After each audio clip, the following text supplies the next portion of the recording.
자, 먼저 이제 중독에 대한 이야기를 한번 해볼게요. 자, 무언가에 중독됐다라고 하면 어떤 기준을 충족해야 할까요? 물론 중독에 관련된 학문적이고 의학적인 정의와 기준들은 분명히 존재합니다만 분명 중독은요, 그게 없을 때 무언가 부작용적인 혹은 부적응적인 측면이 나온다는 겁니다. 즉, 그걸 내가 하지 못하면 혹은 그걸 접촉하지 못하면 일상생활의 생활이 불가능할 정도로 어려움을 겪는 것이 중독이고요.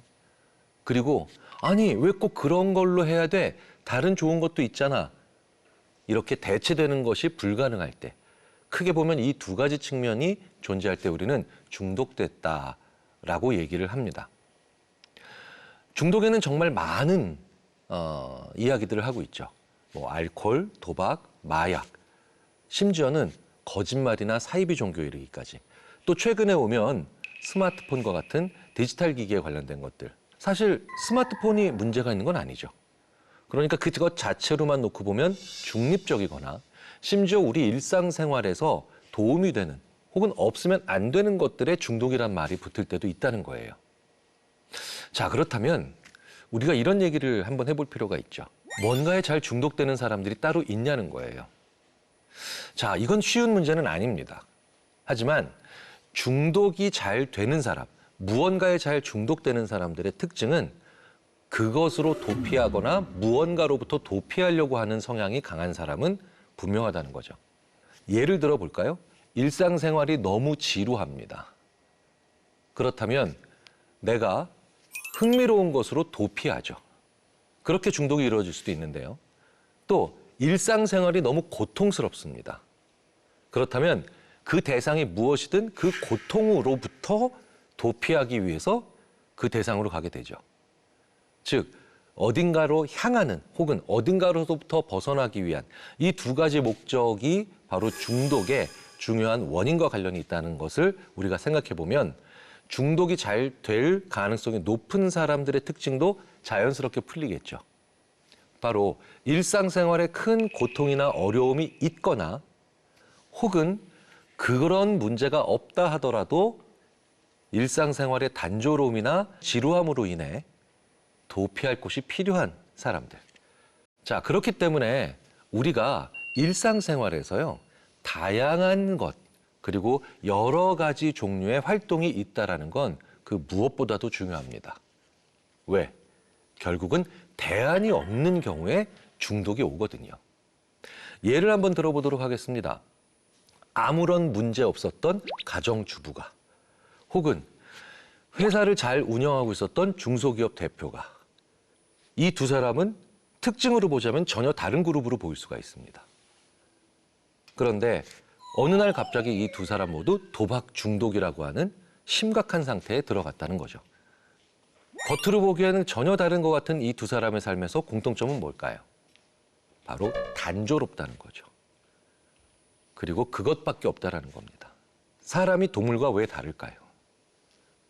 바로 단조로운 삶을 추구하지 않고 안정적인 삶이라 하더라도 계속해서 같은 패턴만 반복되면 무언가 일탈하거나 아니면 변화를 추구하는 그런 성향이 인간에게는 반드시 존재한다는 거죠. 그렇기 때문에 늘 똑같은 것을 경험하는 삶, 그것이 좋든 나쁘든 그렇다면 우리는 분명히 무언가에 탐닉적으로 대안 없이 빠지는 중독적인 현상들을 늘 위험에 빠져 있고 위험을 곁에 두고 있다고 생각을 해야 될 겁니다.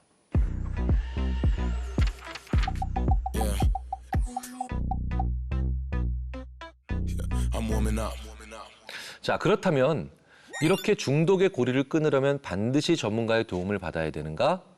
저의 대답은 상당 부분 예스에 가깝습니다.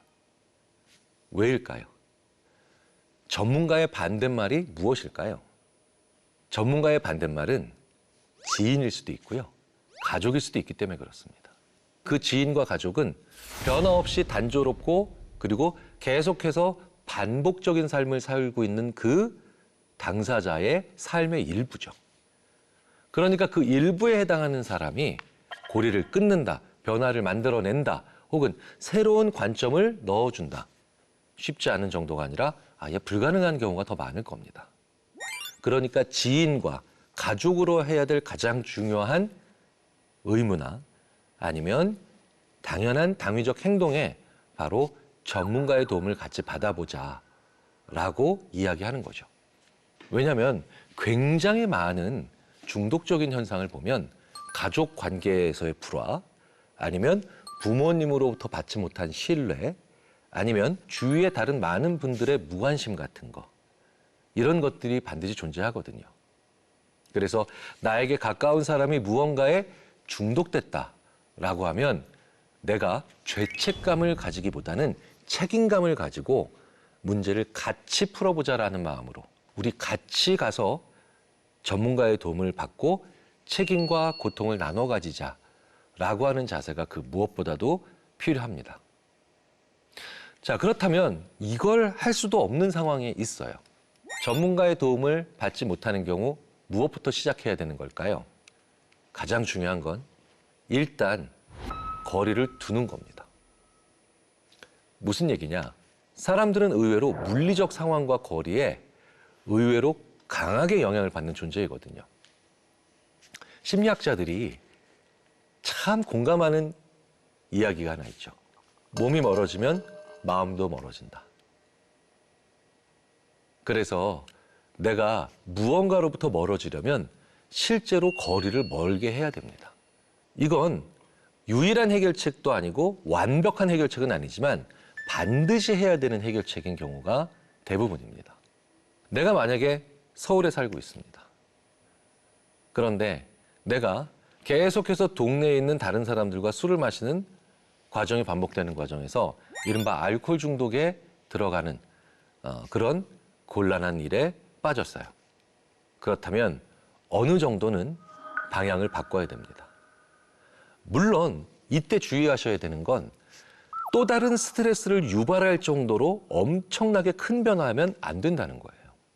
예를 들자면 서울의 아파트에 살던 사람이 갑자기 지리산 산속으로 들어가는 거죠. 이건 제가 스트레스 편에서 말씀드렸다시피 나의 통제성을 완전히 상실하는 상황으로 들어가기 때문에 더 큰 스트레스로 들어갈 가능성이 큽니다. 그러면 사람들이 스트레스 상황에서 많이 나오는 게 어떤 일인지 아세요? 기존의 나쁜 습관을 쉽게 꺼낸다는 거예요. 온갖 가지 방법을 생각해서 내가 중독됐던 것들을 다시 시작하는 그런 일들이 벌어집니다. 그렇다면 거리면 거리, 주거 형태면 주거 형태, 혹은 그 외의 다양한 환경적 요인에서 한 가지 정도만 확실하게 거리를 벌리고 나머지 것들은 그대로 유지를 해서 뇌로 하여금 아주 심각한 상황의 변화로 인한 스트레스는 경험하지 않게 하고 몸이 멀어지는 그런 수준의 생각들을 그리고 고민들을 해보셔야 됩니다. 그런 비슷한 경험을 해보신 분들이 이제는 다양한 온라인상에서의 정보를 공유해 주시는 그런 페이지들이나 사이트들이 있죠. 거기서 그분들의 경험담을 보시면서 용기를 얻으시는 것도 정말 중요합니다. 지금 당장 찾아보시면 뇌는 변화를 위한 준비를 시작합니다. 그걸 하지 않으면 어떤 일이 벌어질까요? 제가 늘 말씀드리죠. 유유상종이라고 말씀드렸잖아요. 나 같은 상황에서 계속 머무는 사람들을 드문드문 만나면서 그래, 그냥 이렇게 살자라고 하는 자포자기의 길을 가는 경우도 얼마든지 있다는 거죠. 자, 그런데요. 이런 중독적 이슈를 우리가 얘기를 하고 있지만 제가 앞서 말씀드린 것처럼 중독은 나쁜 습관이 고착된 상태를 말하는 거죠. 그런데 나쁜 습관은 뭘까요? 아니, 습관이란 뭘까요? 일단 습관은 심리학에서 더 이상 인지적인 모니터링이나 관심이나 자원을 투자하지 않아도 되는 자동적으로 일어나는 행동의 일련들을 의미합니다. 마치 우리가 총에 방아쇠를 당기면 총알이 나가는 것까지는 자동적으로 일어나죠. 내가 총에 방아쇠를 당했는데 공이가 작동하는 것, 그다음에 총알이 발사되는 것, 총알이 총구를 통해 나가는 것, 이런 단계들이 분명히 존재합니다만 내가 한 번 방아쇠를 당기면 그 모든 이후의 과정들은 내가 통제할 수 없죠. 한 번에 연쇄적으로 화바바바박 하고 나가버립니다. 습관이란 게 이런 것들이라는 거죠. 자동화돼 있다. 어떤 트리거가 딱 생기면, 즉 촉발 요인이 생기면 그 이후에 4가지, 5가지의 스텝이 한꺼번에 연쇄적으로 반응이 일어나서 통제할 수 없다는 뜻입니다. 저는 가끔 드라마나 아니면 다큐멘터리, OTT로 되어 있는 시리즈를 볼 때 이른바 노래방 새우라는 걸 옆에 갖다 놓습니다. 그런데 정말 신기하죠. 드라마 1회를 딱 켜놓고 손을 집어넣기만 하면 시리즈와 노래방 새우깡 전체 봉지가 다 끝나 있습니다. 무슨 뜻일까요? 양쪽 다 습관이 됐다는 거예요. 습관은 이렇게 서로 MOU를 맺어서 한쪽이 자동화되면 나머지 하나도 자동화되는 그런 경우도 있죠. 저는 그런데 갑자기 그걸 언제 느끼는지 아십니까? 다 먹고 난 다음에 짠 걸 그렇게 너무 많이 먹어서 갈증이 엄청나게 강하게 느껴질 때, 그제서야 저는 다 먹었다는 걸 알게 되죠. 그런데 어쩌죠? 문제는 이미 습관이 되어버렸네요. 습관은 심리학자들이 아무리 연구해도 없애는 것이 거의 불가능합니다. 왜 나쁜 습관은 없앨 수 없을까요? 일단 나쁜 습관이든 좋은 습관이든 습관은요, 언제 가장 강하게 고개를 들고 자동적으로 일련의 과정에서 나의 의식이 없어도 얼마든지 튀어나오는가, 그게 바로 지쳐있을 때와 스트레스 받을 때예요. 지난 일주일 동안 스트레스 당연히 몇 번 이상 받으셨겠죠. 우리 뇌는요, 재밌게도 지쳐있거나 스트레스를 받는 상황에선 제일 먼저 끄는 회로가 하나 있습니다. 그게 바로 뭐냐? 습관 컨트롤러를 끈다는 거예요. 습관이 바로 나온다는 겁니다. 그래서 지쳐있고 불안하고 초조하고 스트레스 받을 때, 그리고 이런 것들이 한 2-3가지가 결합되어 있는 상황, 이런 경우에 사람들은 자기 습관을 그대로 가감없이 보여줍니다. 저는 지금까지 수많은 기업과 학교에서 지원한 사람들을 평가하는 면접관의 역할을 해왔습니다. 그래서 저는 가끔 면접을 지원을 일찍 해서 오전에 보라고 알려드리는 경우도 있죠. 왜 그럴까요? 오전보다 오후가 아무래도 좀 더 지쳐 있겠죠. 그래서 오후는 지원자들이 정말 갖가지 자기 습관을 면접관인 저에게 보여주는 시간입니다. 특히 오래 기다려서 많이 불안하고 초조한 상태, 오후 3시가 넘어서 육체적으로도 지쳐있는 상태라면 더할 나위가 없겠죠. 오후 3시 이후에 들어온 지원자들은요, 제 경험으로 보면 10명 중에 3명이 들어오자마자 다리를 꼽니다. 10명 중에 2명은 들어오자마자 턱을 괴고 자기가 면접을 진행합니다. 제일 재밌는 건 10명 중에 1명은 나가면서 불을 끄고 나갑니다. 왜일까요? 이게 이분의 평상시 습관이에요. 물론 지쳐있지 않다면 얼마든지 제어할 수 있는 습관이죠. 그래서 중요한 순간에 실수하지 않으려면 어떻게 해야 되나요? 저희 심리학자들의 대답은 늘 한결같죠. 중요하지 않은 순간에 똑바로 사세요. 제가 황당하게도 중요한 자리에서 비속어를 혹은 심지어 욕설을 했습니다. 어떻게 하면 이런 걸 자제력을 기를 수 있을까요? 평상시에 좋은 말을 쓰세요. 이거밖에 방법이 없다는 거예요. 자, 이게 우리 인생에 참으로 가슴 아픈 부분이 아닌가 싶습니다. 습관은 만들어지고 난 다음에야, 그것이 해롭다는 것을 만들어지고 난 다음에야 깨달을 수 있는데, 이미 만들어진 습관은 이제 없앨 수 없으니 말이죠. 야, 이거 큰일 났네요. 자, 그러면 어떻게 해야 될까요?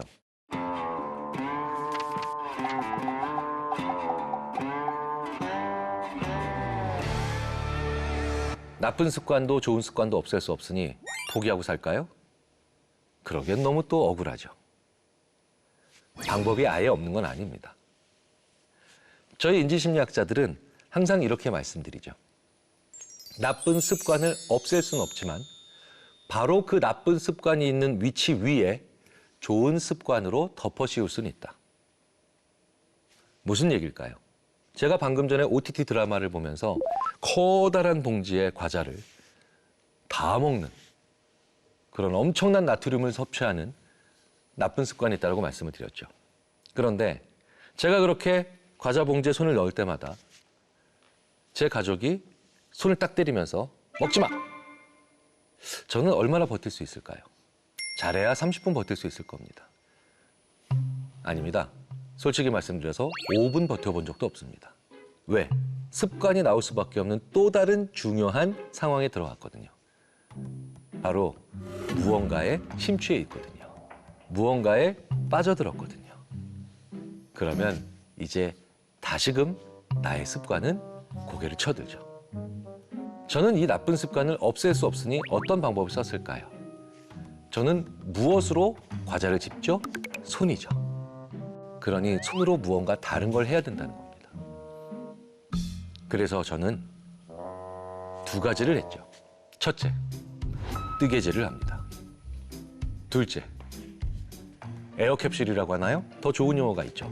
뽁뽁이를 터뜨립니다. OTT를 보면서 뽁, 뽁, 뽀복, 뽀뽀복, 뽁뽁뽁 하면서 보기 시작하죠. 결국은 핵심은 이겁니다. 그 나쁜 습관의 자리에 그 습관을 실행하는 무엇인가 나의 신체 기관으로 혹은 도구로 다른 습관을 만들어내는 것이에요. 그러면 어느 순간 나쁜 습관이 없어지는 게 아니라 나쁜 습관에 대한 나의 기억이 없어집니다.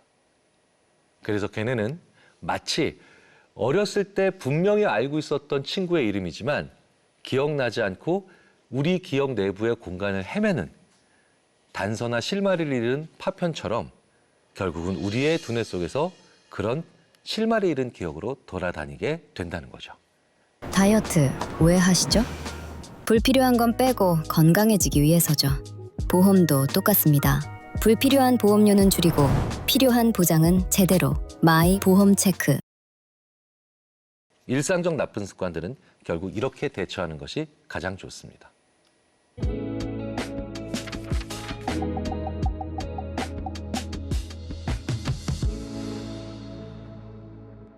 자, 그런데 최근에는 특히 나쁜 습관의 범주에 새롭게 들어오는 친구들이 있죠.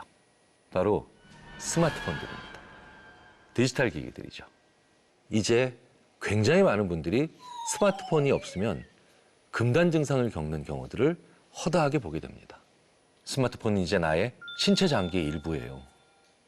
이게 없더니 마치 내 몸에 어딘가가 빠져나간 것 같은 고통을 직접 느낍니다. 일전에 어떤 회사의 대표님 한 분이 저한테 이런 웃지 못할 데이터를 보여주시더군요. 그 회사는 부상의 정도가 꽤 심각할 수 있는 수준까지에 해당하는 사고가 끊이지 않고 발생이 돼서 굉장히 고민을 하던 그런 회사였습니다. 그런데 안전수칙을 아무리 잘 지키라고 감시하고 교육하고 감독해도 그 사고의 비율은 어느 정도 수준 이하로는 떨어지지 않더라는 거예요. 왜 그런 일이 벌어졌을까요? 바로 스마트폰 때문이었습니다. 그렇다면 그 기업의 대표님이 자, 사람들로 하여금 작업할 때 스마트폰 안 보게 하려면 어떻게 해야 되는가? 저한테 질문하셨을 때 저의 대답은 어쩔 수 없었습니다. 원칙적으로는 작업장에 스마트폰을 안 가지고 들어가는 수밖에 없습니다. 내가 작업을 하는 그 옆에 난간을 걸어가는 그 시간에 스마트폰을 들고 있거나 옆에 두고 있다면 트리거에 의해서 안 볼 재간이 없더라는 거예요. 스마트폰 때문에 상담을 받는 사람들의 수준, 보통 어느 정도인가 짐작이 가시겠죠. 약물이나 그 외의 약물에 준하는 다른 것들과 크게 다르지 않다는 겁니다. 약물은요, 점점 더 비슷한 효과를 보기 위해서 강하고 자극적인 양과 정도를 요구하죠. 그게 바로 스마트폰은 릴스나 쇼츠에 가깝다는 겁니다. 그래서 이제 학교에서 45분 혹은 1시간 15분을 집중하는 것이 거의 불가능하다. 혹은 영화관에서도 2시간 동안 영화를 보는 것 자체가 고통스럽다. 라고 하는 분들이 얼마든지 계시다는 거예요. 자, 그러면 이렇게 릴스나 쇼츠에 빠진 많은 분들이 스마트폰으로부터 좀 더 자유로워지려면 어떻게 해야 할까요? 짧은 것과 자극적인 것을 너무 많이 경험하고 있다면 이제 길고 싱거운 것들을 경험하실 필요가 있습니다. 굉장히 많은 분들이 요즘 마라톤과 같은 길게 뛰는 달리기에 열중하고 계시죠. 이상하게 그렇게 뛰고 나면 굉장히 내가 새롭게 마음을 다잡을 수 있고 일상생활에 큰 활력소가 되고 신선함을 느낄 수 있다는 얘기를 하게 되죠. 즉, 강제적으로 하지만 기분 나쁘지 않게 그 스마트폰 없이 싱겁게 길게 하는 행동들이 있어야 됩니다.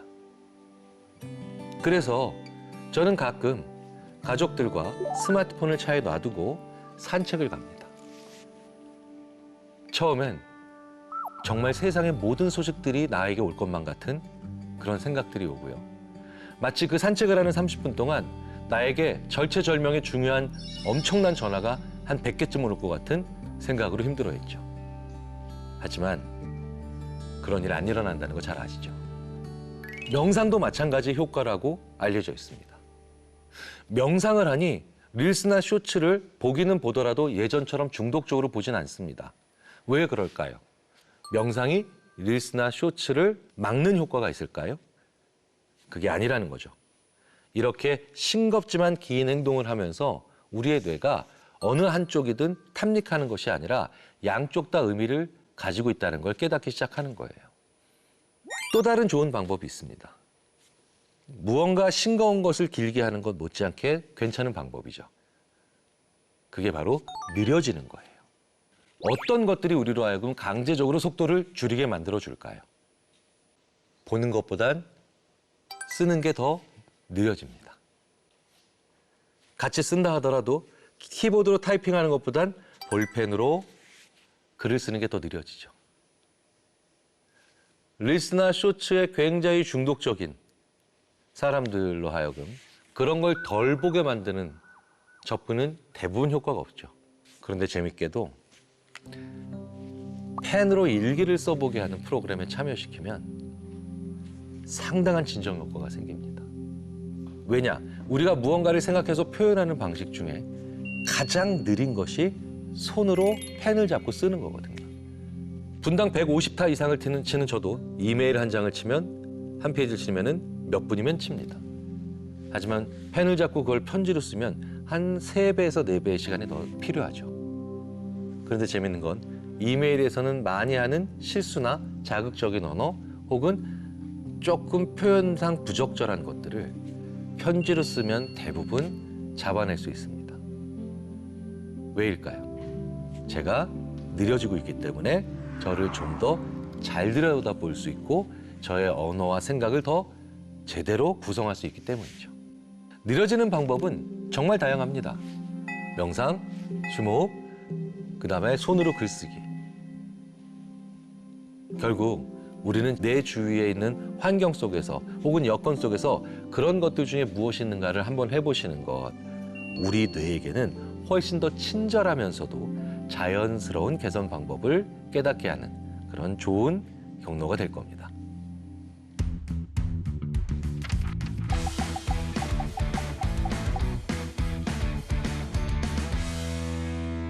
재밌는 건 나쁜 습관이든 좋은 습관이든 우리가 만들어지기 전까지 신경을 쓰지 않고 있었다가 어느 날 우연히 고착돼서 자동적으로 실행되는 것이기 때문에 지금 가지고 계신 어떤 습관이든 그 습관이 언제, 어떻게, 어디서, 왜 형성됐나요? 라고 제가 질문을 해도 어떤 분도 대답을 못 하신다는 거예요.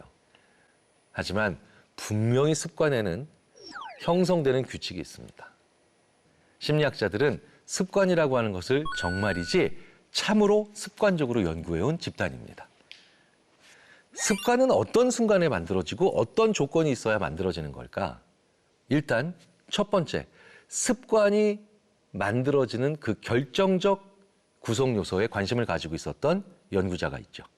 그 사람이 바로 설득의 심리학의 저자로 우리에게 잘 알려져 있는 로버트 치알디니 교수입니다. 로버트 치알디니 교수와 거의 같은 종류의 습관을 저도 가지고 있죠. 저는 참으로 재밌게도 논문은 집에서 아무리 노력해도 써지지 않습니다. 그런데 칼럼은 연구실에서 아무리 쓰려고 해도 써지지 않죠. 일반 대중들을 독자로 한 언론사 칼럼은요, 정말 연구실에서 죽어도 써지지 않더라고요. 그런데 저는 언젠가부터 원고의 데드라인을 그렇게 두려워하진 않습니다. 왜? 키보드에 손만 얹어놓으면 칼럼이 써지는 순간과 환경을 발견했거든요. 그게 바로 일요일 저녁에 가족들과 저녁을 먹고 난 뒤 집에 있는 제 책상에 컴퓨터의 키보드입니다. 아무리 일주일 동안 연구실에서 써보려고 해도 뇌가 바보가 됐던 제 칼럼의 내용은 거기서 술술 나오기 시작하더라는 거예요. 그래서 저는 그 언론사 칼럼을 지금 일주일에 한 번씩 연재하는데 14년째 연재하고 있죠. 많은 분들이 소재가 떨어질 만도 한데 라고 하면 저는 농담 반, 하지만 진담도 약간 섞어서 2년치 칼럼 제목이 다 나왔어 라고 너스레를 떨죠. 로버트 치알디니가 바로 주목한 것이 바로 여기입니다. 로버트 치알디니는 습관이 되려면 if, then, when이 다 있어야 된다. if는 만약, then은 뭐뭐 하고 난 다음에, when, 언제. 무슨 얘기일까요? 언제 어디서 무엇을 하고 난 다음에 이걸 한다. 그 앞에 전제 조건이 있어야만 뇌는 패턴으로 기억하고 습관으로 형성한다는 거예요. 하루에 한 번씩 이 약은 꼭 복용하셔야 됩니다. 이런 의사의 처방전이 두려우시죠? 왜? 이미 우리는 그걸 못 지키는 경우를 너무 많이 경험했으니까요. 그런데 저도 마찬가지에 그렇게 하루에 한 번씩 복용해야 되는 약을 if, then, when을 적용시켜 봤습니다. 아침에 일어나서 양치질을 하고 화장실 다녀온 뒤에 물 한 컵 마시면 이 약을 복용한다. if, then, when이 다 들어가 있죠. 언제, 무엇을 하고 난 다음에 이걸 한다. 일주일만 해보면 일주일 후부터는 물컵에 이미 약이 들려져 있습니다. 저는 일요일이 되면 가족들과 함께 식사를 하며 이런저런 수다를 떠는 과정에 제가 일주일 동안 경험했던 회의했던 사람, 자문했던 기업, 가르쳐봤던 주제, 만났던 학생, 그중에 칼럼 제목을 떠올리는 if, then, when의 습관이 형성돼 있었던 거예요. 여기에 제 지도교수이자 유명한 인지심리학자 아트마크먼 교수는 하나의 첨언을 하죠. 그 if, then, when을 실행하는 날이 우울하거나 침울하거나 무언가 기분이 좀 처지는 날이면 더할 나위 없이 좋다. 왜일까요? 그날이 변화를 만들어내고 싶은 가장 뇌가 욕심부리는 날이거든요. 날씨가 좋으면 혹은 너무 행복하면 우리는 뭐라고 하죠? 더할 나위 없다. 오늘만 같아라. 이 얘기는 뭐예요? 새로운 습관을 만들 준비를 뇌가 안 한다는 겁니다. 약간 침울한 날, 약간 우울한 날, 너무 슬프거나 괴로운 날은 아니고요.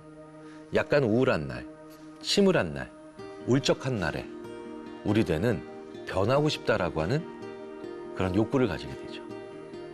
그런 날이 우리에게도 의미가 있다는 겁니다. 만약에 오늘 평상시보다 좀 울적하세요. 좀 외롭고 쓸쓸하세요. 그날 if, then, when으로 한번 실행해 보십시오. 그리고 딱 5일만 더 하시면 이제 습관은 장착될 가능성이 90% 이상이다. 대부분의 심리학자들이 동의하고 있는 내용입니다. 마지막으로 한 말씀 더 드려보겠습니다. 습관이 누적돼 업적을 만든다는 거 잘 아시죠? 위대한 업적이나 성취도 다 결국은 이렇게 한 장 한 장 쌓여진 습관의 결과물이라는 거 너무 잘 아시죠? 오늘 이 순간에 만드시는 좋은 습관 하나는 내 인생을 바꾼다. 이렇게 생각하시면 어떨까요?